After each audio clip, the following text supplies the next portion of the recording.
Hello, everybody.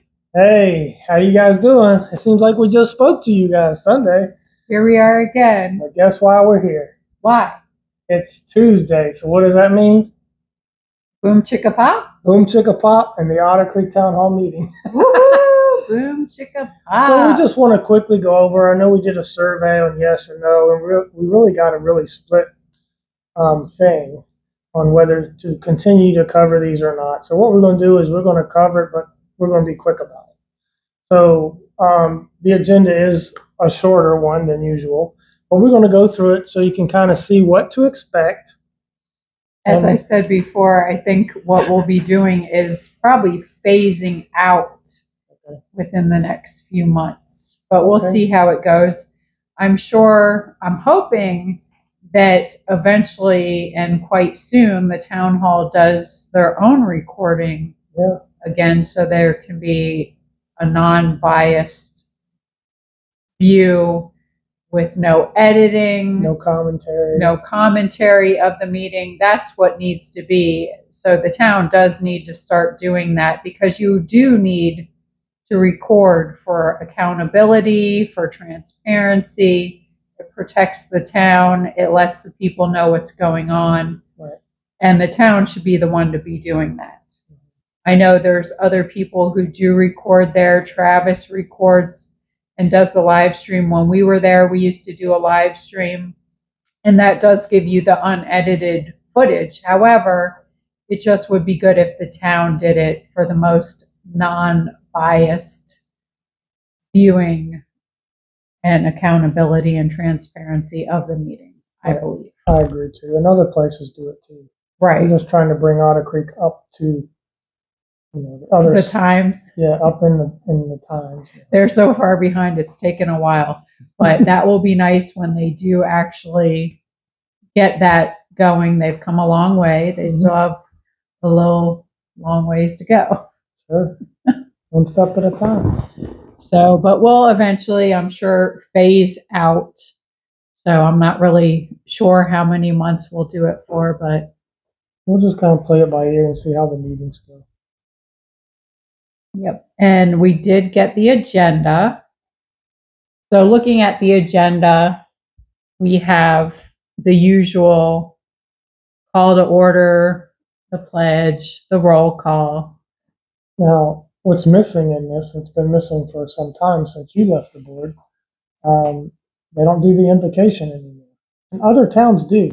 Right. I know Bronson does it, Chiefland does it, and you brought it in. And we were doing it, or you were doing it, and now it's gone again. So maybe they don't have someone that feels comfortable. That could be doing the prayer. And I know there's a lot of debate back and forth of whether that belongs there or not. And this is not separation of church and state. That's not what that means. Separation of church and state is something totally different.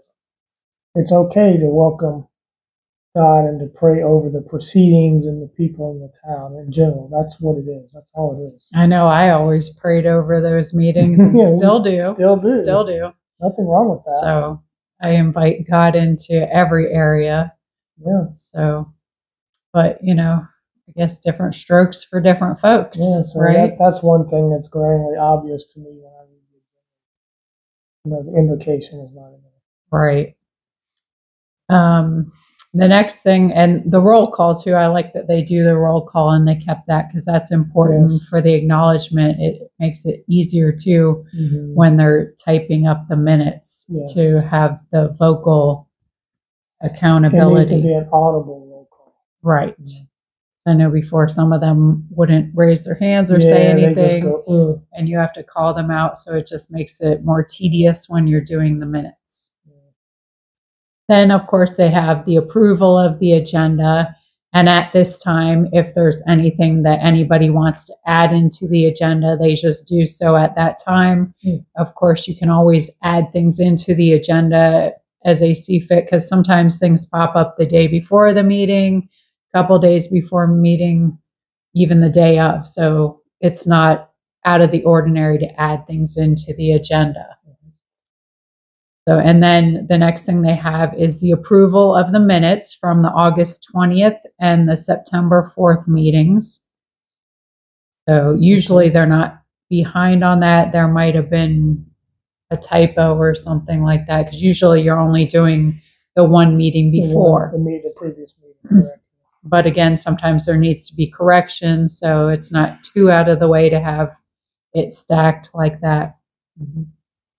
And then I see they have on the agenda Palin Jones again. Okay. So the last meeting, there must have been some miscommunication of some sort. I'm not positive that they were not there, because they were supposed to be there to give the audit. So Powell & Jones is the financial third-party auditing team. You hire them as a third party to come in and inspect your records as far as financials. Now, what they inspect, they don't dig a lot. They are inspecting what you're providing them. Right. So there could possibly be things wrong, but they only can deal with what they're given. Correct. So if you're hiding things like $7,500, for instance, you're not going to see that offhand unless it comes up out of balance somewhere else. So that was caught in one of them. And it's always good for transparency to have a third party do that. I know even churches do that. Yes. Same with video recording. It's for accountability and transparency. That's the biggest reason. Even most of the businesses you go into now will have cameras all over.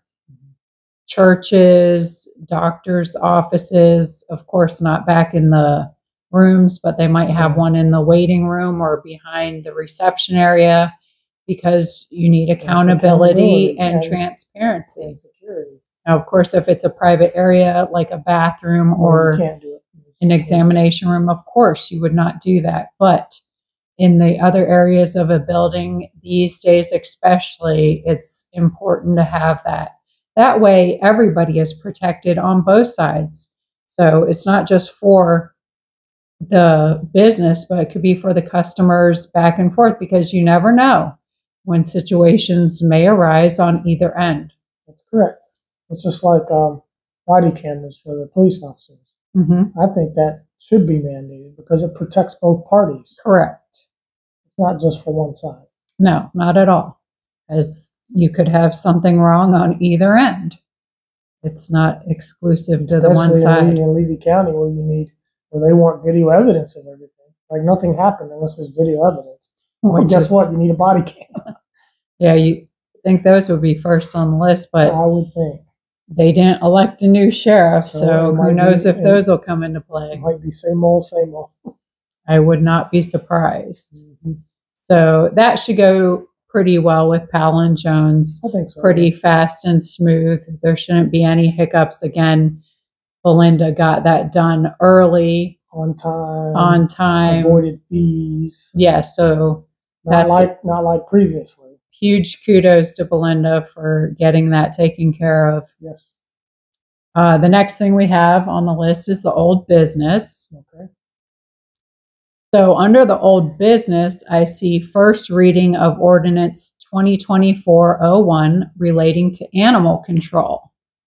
So I would assume from this that they must have been writing up some ordinance during the workshops relating to the animal control. Yeah, because I haven't previously heard at any meeting, any discussion about animal control. So So why is this old business and not new business?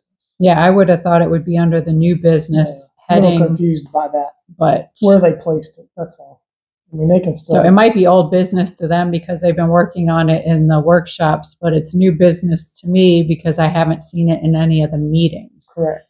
But it is what it is. What I did expect to see, and that's the only thing I do see under old business, I thought there might be something about the festival in old business, but maybe they're going to talk about that in one of the department reports, like public safety. Yeah, they could do it either way. Or administration. Couldn't they do that either way?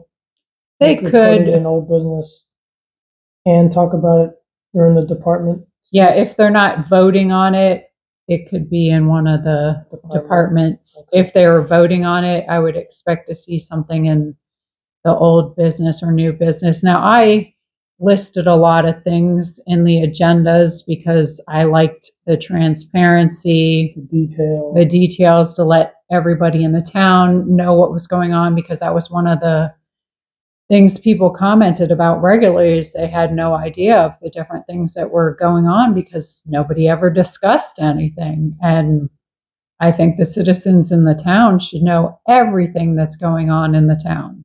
Yeah, I remember you had some agendas that were almost 2 pages. I mean, you were packing it in. Like there was a lot of information there. Very detailed, because again... And then the town can read that and decide if they want to go or not. Right. When previous meetings were held and it came to the public comment section, when the previous mayor didn't want to answer questions or didn't want to tell anything, he just said, meeting's adjourned. That's it. And shut it down. So the people in the town were pretty upset at that point, and they wanted to be heard. And I don't see what the harm is in letting people talk. Right. It's the only place you can. Even if it was over 3 minutes, as long as it's not unruly and out of control, right. Let people voice their concerns, what's going on. That's fine. That's what you're there for. And you had invited and overly invited and openly invited and went door to door and tried to get some of the townspeople to come to the meetings that never went to the meetings. Say, hey, your voice matters. I want to hear your voice. Right. But you have to bring it to the meeting. We need to hear it. They don't come. Those same ones, they complain in the background, but they never come to the meeting. It was the same as... always the same people. When the library... Right. was being taken apart, because nobody ever used those books that were in there. They were full of bugs and bug poop, and it was taking up space in this already small room. Mm-hmm. So why are you housing these books when nobody in the town is using them? So, and then even when the opportunity was given for different people to come and take the books, there was only, I want to say, 2 different citizens, maybe 3, that came and got some of the books. Mm-hmm. And then there was people in the town complaining about it being taken down, never came to use the library, didn't come to get the books, but just wanted to complain that it was going away. So I did not understand that at all. And again, it was only like 1 person, maybe 2 people complaining about it. Right. So sometimes people just like to complain, I guess. Want something to complain about. But it was a great improvement, as you can see, for that area. Yes, the inside got painted. So many things that needed to be done and had been neglected for so long have now been taken care of. The beautiful window that was put in. Oh, yeah. A lot of work went into that, and the place is looking really great. Mm-hmm. But, it's important to listen to what people in the town have to say. That's why I even had 2 places in the meeting for public comment, because I was really inviting it. So as well as people could come during the week to talk to Belinda or myself about whatever their concerns were, because some people couldn't make it to the meetings or didn't like the meetings. And so some people would come in during that time just to talk about things. You were hoping to get 40 or 50 people involved in the meeting. Yeah, it was very few. You had a handful of people, really. And again, when the next set of elections rolls out, I hope that more people in that town get involved. It's what's needed. If they don't, it's going to go right back to the way it was.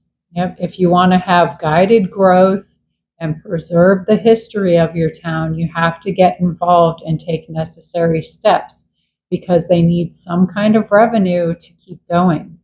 And you'll see, is it Wednesday's video of a town that preserved its history?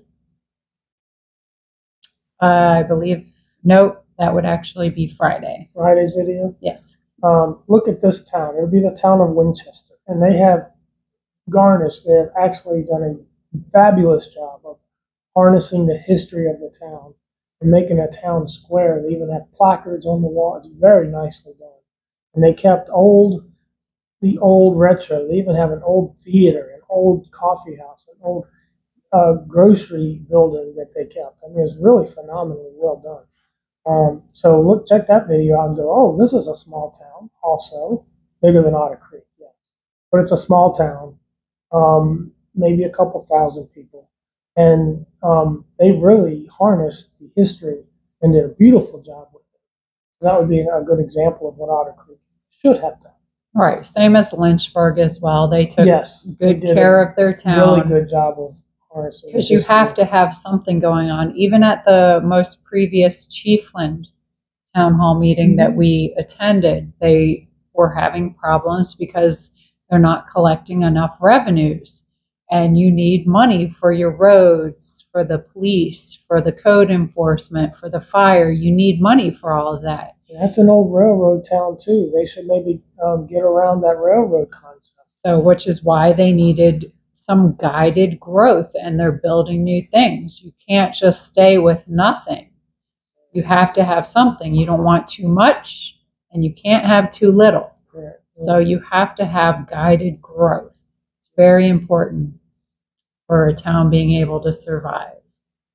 And this is an incorporated town of 100, so there's a lot of financial strain on each resident to keep this town incorporated. Of course, it's always been our personal opinion. You need, but we're past that now. You need the town involvement to really have something nice. It's like the whole animal control. You have 100 people in the town. So realistically, if everybody would just keep their animals inside, you'd have no problem, right? Yep. So you'd never have to have animal control if everybody just did that. And that's going to be another bill for a resident. So if everybody could just think of the big picture and their area instead of just being selfish and maybe not even thinking of themselves, maybe they just aren't thinking at all. But they could help out their town by just keeping their animals inside. So moving on, because that's the only thing in old business is new business, and it says none at this time. Which I'm a little surprised by that. I am too. I would think every meeting should have new business. Why are you going to waste a meeting? So maybe something will get introduced during the approval of the agenda for that. Hopefully, because I would think. Yeah, I'd like to see them talk about this filtration system that has been offline now for quite a while. A good 7 months, I would think. Oh, more than that. More than that? Absolutely. So, these filters, I mean, this repair. It's probably been close to a year, if not more. So this has been unfiltered water that you're drinking in Otter Creek because of the negligence of the former mayor trying to do plumbing repairs inadequately and failed the pumps. And because the water is so bad in Otter Creek, they have to use a lot of chemicals to get it mediocre. I don't know what the right word to just marginally drinkable. Standards. Right. So it tastes nasty.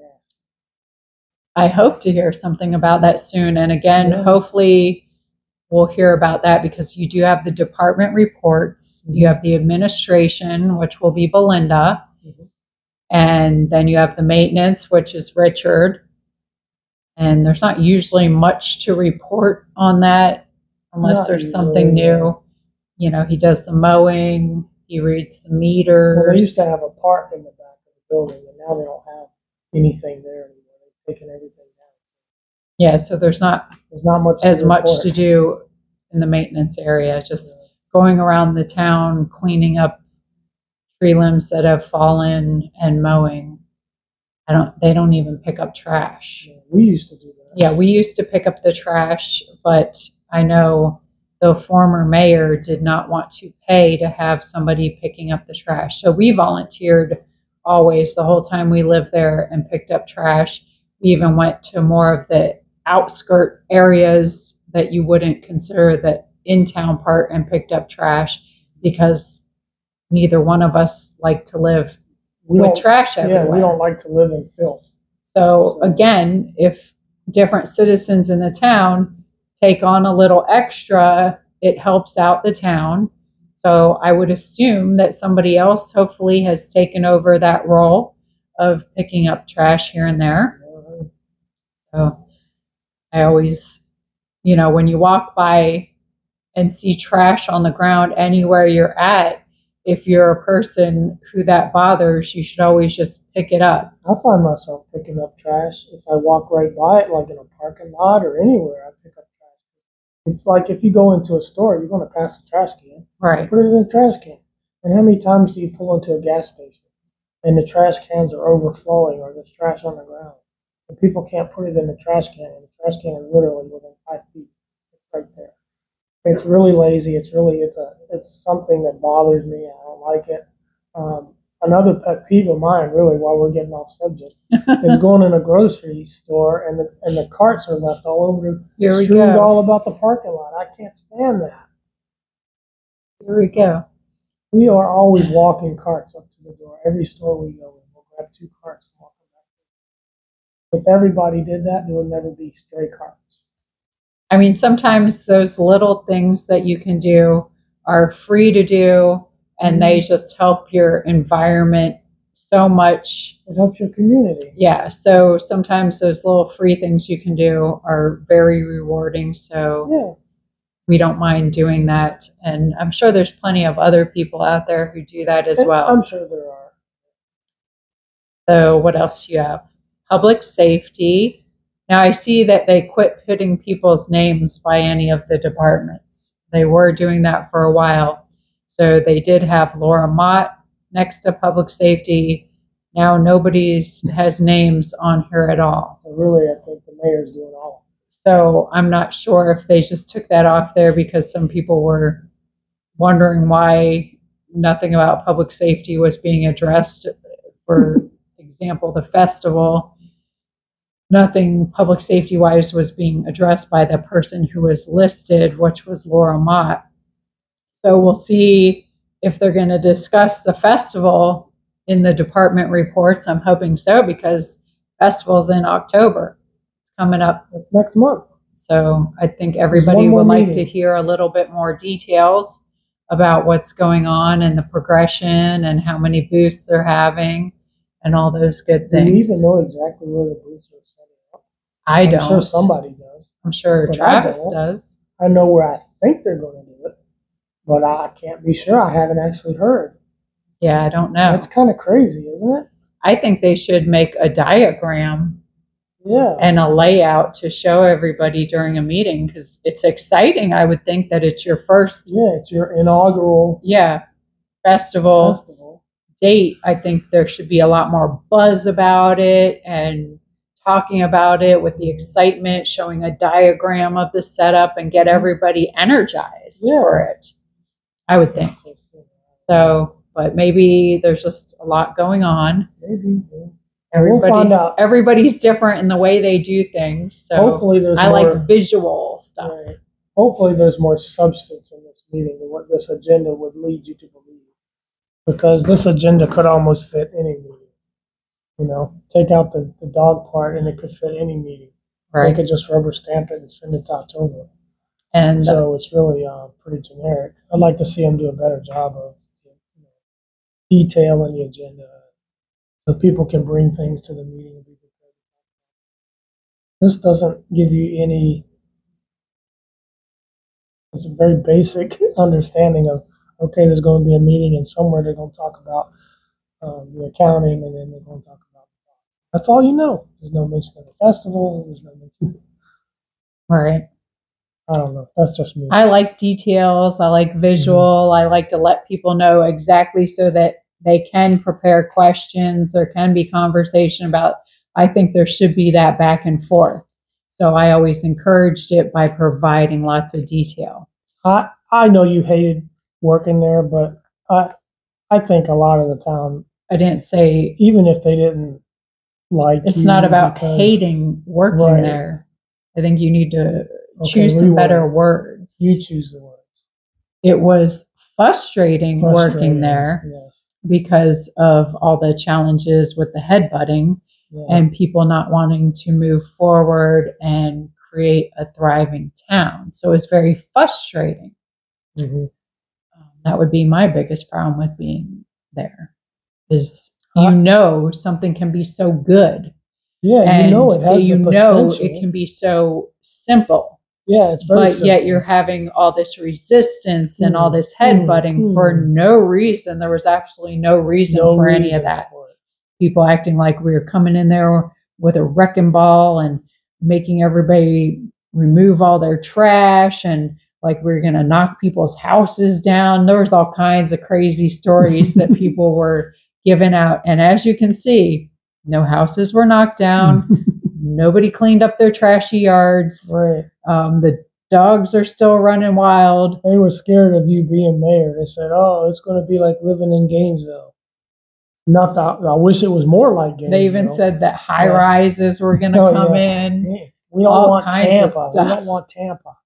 So they think that the mayor has this magic, this so much power and authority, and can just wave a magic wand and make things disappear. But it's not that. All the mayor does is run the meetings. The board, the 5 members collectively decide what happens in a meeting. What happens in the town. Some people just don't understand that. They're like, or you were mayor, you messed it all up, or you're mayor, you made it great. One person can't change the town. The mayor just runs the meeting.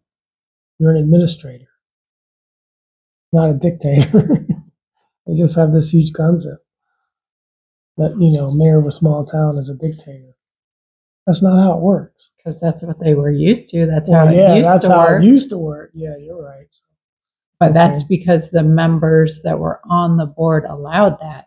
And that's right. They just went along with it. They knew it was wrong. They just went along with it.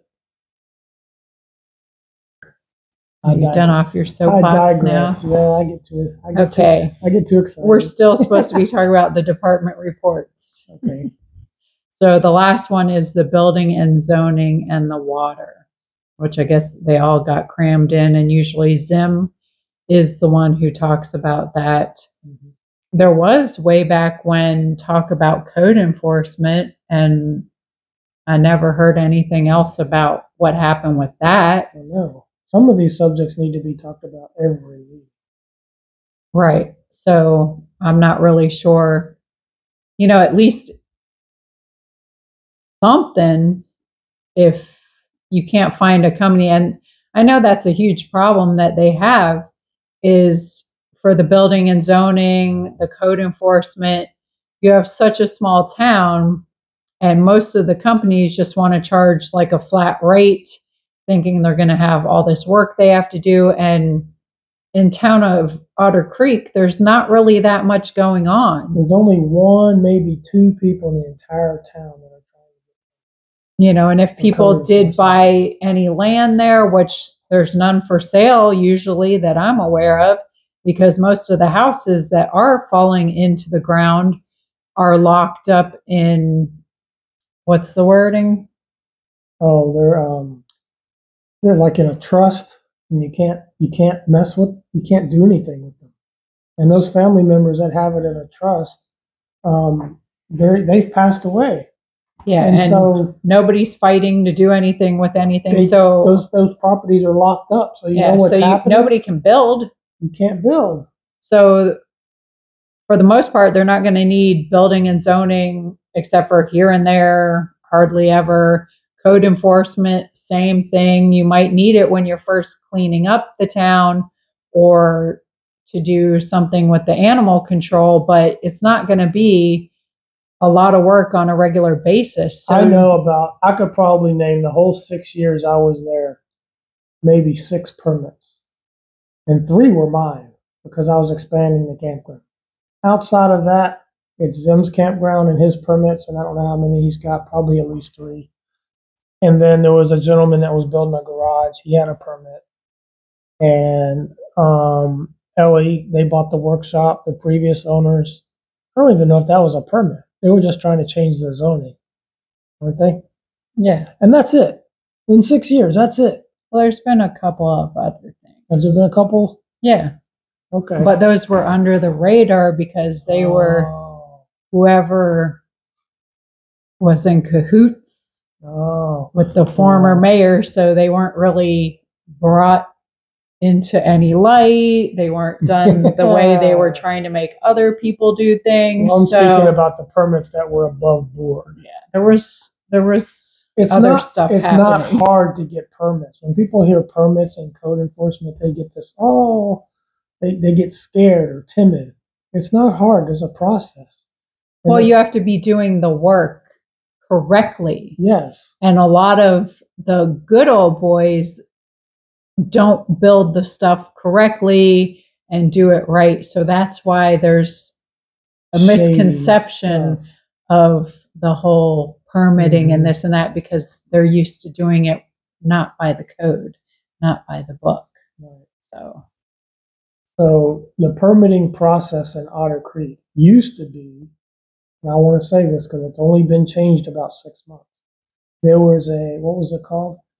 There were several towns, not just Otter Creek, where the county says, we're not doing your permits anymore. You guys are going to have to handle your own permits. But before that, when we were doing our permits, you got a permit, you got a compliance letter from the town. It was a zoning compliance letter strictly. Yes. And the towns had local agreements with Levy County that they would handle the permitting. So once somebody was issued a zoning compliance letter, you would take it down to Bronson for the Levy County Building Department, and they would handle the rest. So the towns were only issuing zoning compliance letters, which is not really much. It's not much. All it says is that, like in the campground, it was a commercial one. That you're zoned properly for the work you want to do. Correct. It means I'm trying to put in a power pole to expand the campground. Well, you are commercial, you're good to go. Check. They sign it, you get a copy, you take it to the county. And then the county made sure everything was good, did inspections on your work, so everything was above board. Yes. And those guys are easy to work with. I've never had a problem with the county. Unfortunately, they did end all those local agreements with the towns, which those agreements were great for the small towns because they allowed them to be able to do what they needed to do without footing this large bill. Yeah, because going and hiring your own code enforcement like Zim has done, it's very expensive. And the county was providing that. It's not free, you pay a small fee, but it's a small fee. Okay, and then other than that, it's just the announcements with the children's table, who comes twice a month to help with food. And the Wakasasa water and wastewater meeting that will be on Thursday, September 18th, which is this Thursday at 1 p.m. in the Cedar Key location. Okay. And everybody is welcome to attend that. All public is welcome. It rotates throughout Bronson, Cedar Key, and Otter Creek. And again, that Wakasasa Water Board meeting is what that is about. Is getting the water pipeline from Bronson to Cedar Key. Otter Creek would tie into it, with the addition of a couple other unincorporated towns like Rosewood, Sumner, smaller towns would get to tie into that pipeline. We're just standing this board up maybe a year ago, so that's what that board is. It's very important, and these things will take quite a bit of time because it takes quite a bit of money, and it's a huge project. But it's super important for the environment. And mostly for the wastewater in Cedar Key would be the huge environmental impact of why it's being pushed forward more quickly.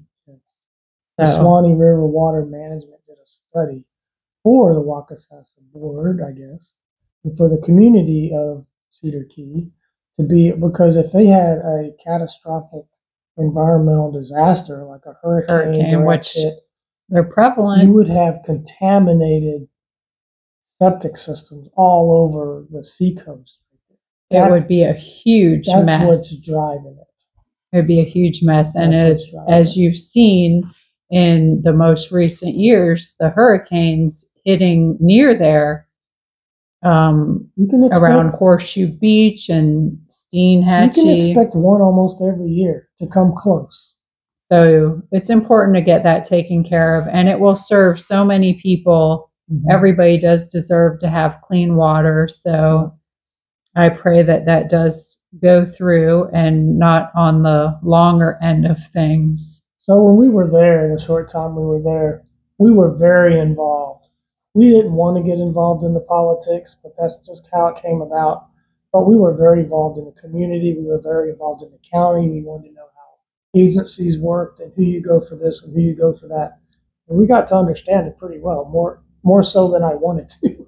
Well, as a business owner, especially Yeah, in any know. town, you have to know the inner workings. And, you know, if you were just moving there and you don't have to build anything and you don't have to worry about anything, I guess you might have the luxury of not getting involved. But then again, it is your community. So even though you don't have anything going on now, you don't know down the road what you're going to have. And all your neighbors affect you too. So I think you should really take the time to at least attend meetings and get somewhat informed about what's going on. Yeah, that's the only time you really see your neighbor. So that's just my 2 cents on that. Yeah. Then they will be having the next Otter Creek workshop on Tuesday, October 1st at 7 p.m.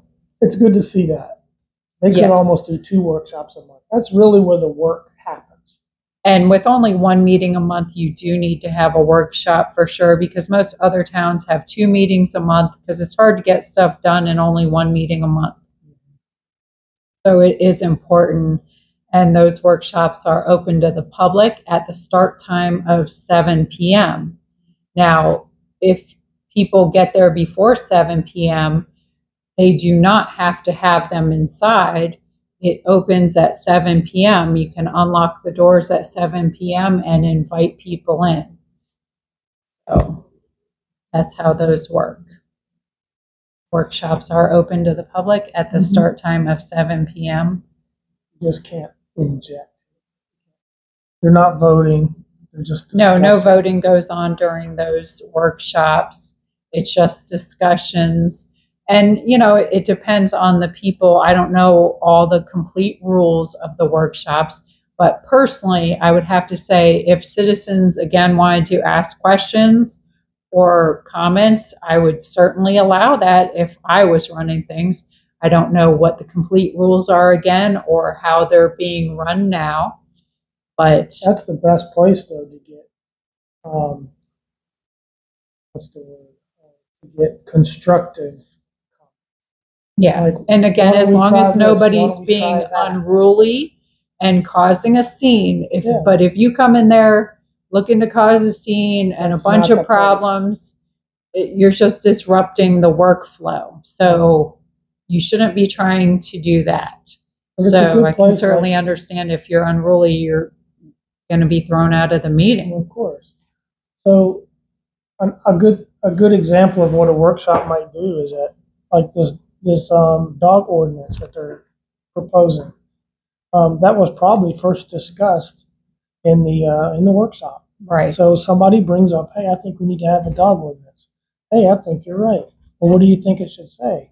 Do you think it should include all animals or just dogs? What about cats and horses? Because we did have a horse come into the park. Remember? We did one time. I was like, whose horse is this? We were looking at the cameras, and in the middle of the night, there was a random horse walking through the campground.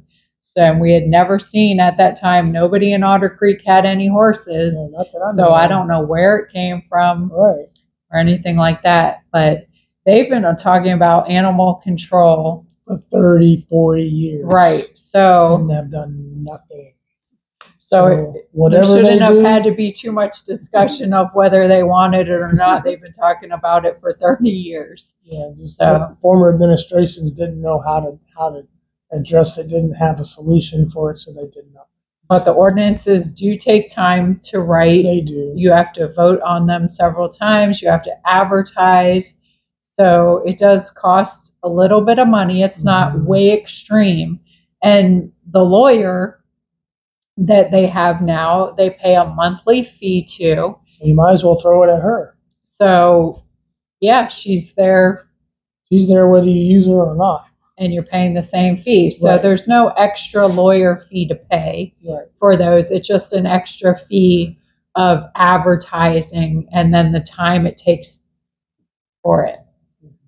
But, and again, you know, it may seem like a larger amount of money because it's a smaller town with a smaller budget. That's And the sad part is that the ordinances are so out of date that it would be expensive to rewrite the whole thing, but you can't do it all at once anyway. It has to be done over time. Now, to codify it and put it up online can cost quite a bit of money for the initial jump. Yeah, you had quoted a company doing it for like, they wanted $10,000 up front.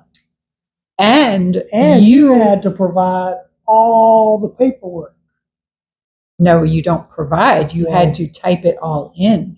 Oh. So I did not understand what the big to-do was. They look it over and all that type of stuff, but you were actually inputting it, and Otter Creek didn't have hardly anything typed in, and you would have had to have all that old stuff. Like, it's a lot.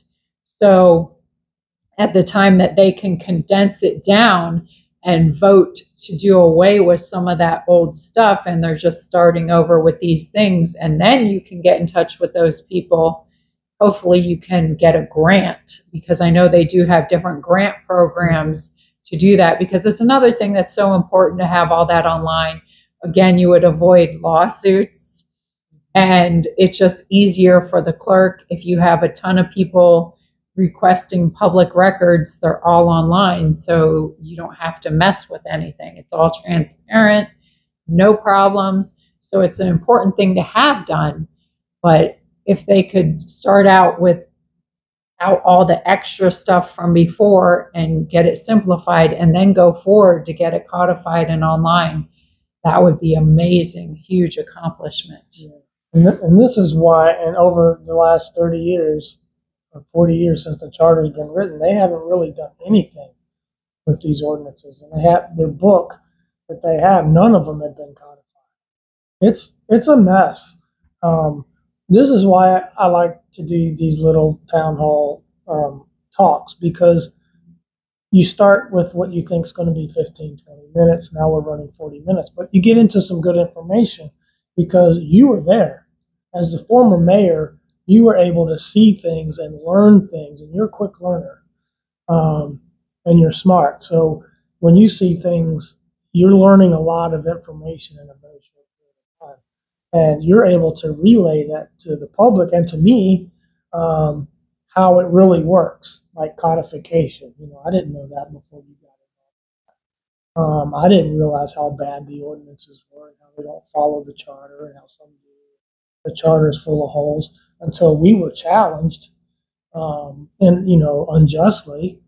And so, yeah, I mean, you have a unique perspective. The biggest challenge, I will have to say, of going into that office anyway was how disorganized it was, and the condition of what was going on in that office. You couldn't find anything. So it's not like you were just walking into an office that had been run poorly and needed stuff up to date rewritten. You were walking into something that was beyond run poorly, where you were searching for all these records that were kept in so many different locations. So you couldn't even begin to know what the correct ordinances were till you tracked down each one to date it back, because they often wrote them.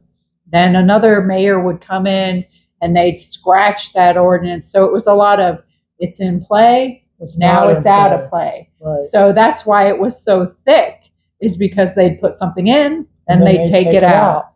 So, and you don't know which one supersedes the other. And it was such a huge mess. So for example, in the office, there was 2 filing cabinets and then all these other stuff, boxes and everything everywhere. But you would open one of the filing cabinets and look in one of the file folders, and you'd have 5 different subjects from 20 or so years. It was just all over the place. And so it took a lot of time just to get it in all these different categories. And so when someone does do a public document request, it's not that they don't have it, it's that they can't find it. Right. Or you can't even give it in its entirety or the correct of it. It was kept very horribly. And then there was a lot of things that were just missing. Yeah, I'm sure. There was a good amount of things completely missing. A lot of audio files just gone. Disappeared. Banking information gone. Disappeared. All kinds of things were missing from that office, and they never even got recovered. So it made it quite the challenge, and it took a lot of people to get it together. And Russell, when you asked for the keys at one of the meetings where you were sworn in, and he just tossed the keys on the table and kind of threw them at you and said, "Run with it." Pretty much. Wow. It was not the way it should be at all. No, it should be a transitional handoff. Right. And he should have, well, he couldn't because he didn't know either. There's not much that he knew about running the office either, to be honest. He didn't understand any of the ADP in the office. He didn't understand what the former clerks had done or how they did it. He couldn't. Well, from what I saw, it appears that nobody knew how to run it. Yeah, no one knew. So it was really, it was a hot, the blind hot leading the mess. blind, leading the blind. And it took a lot of people to get it straight. And, you know, I give huge thanks and Belinda, to Deanna. Worth her weight in gold. Yes, because it took a lot of help to get it where it is today. And kudos to Belinda. She's still there, trucking away, getting everything nice. It's no small task what has been accomplished. And it's great to see things moving in the right direction. And again, I'll keep praying for that. And now that they have 5 board members, and it seems like most of them are in agreement with what they're trying to do, so only now can they actually start growing and moving forward. You never had that opportunity to have a quorum. It was just favor to get stuff done, getting stuff organized, figuring out what's going on. You did the hectic work. And so it's just like walking into chaos, trying to get it all nice and on the shelves for the next people to be able to move forward. So just like a middleman, just getting it organized. Right. But it's on the right track now. Yeah. God is good. We covered the meeting a little bit, and then we had some extra insight of the inner workings of the town hall. Yeah, a little extra chit chat, but hey, it's our channel. We can talk about what we want, right? That's right. You don't like it? Slide left. Is that how it goes? I just like to keep it positive, and we keep it positive, and that's what we're focusing on. Moving forward into better things. And later on, we will be watching the meeting, watching the live stream. We'll be in the chat. So maybe we'll see some of y'all in there. Hopefully it's a good meeting. We'll pray for it. We'll pray that we get some good details and that there's no headbutting or interruptions and everything just keeps going good. We'll be in the chat, so we hope to see you there. All right. Is that all you got, Madam Mayor? That's all I got. Hit the gavel. We're out. Meeting adjourned. Meeting adjourned. Thanks, guys, for joining us. Thank you. Love to you everyone. guys. We'll see you guys next time.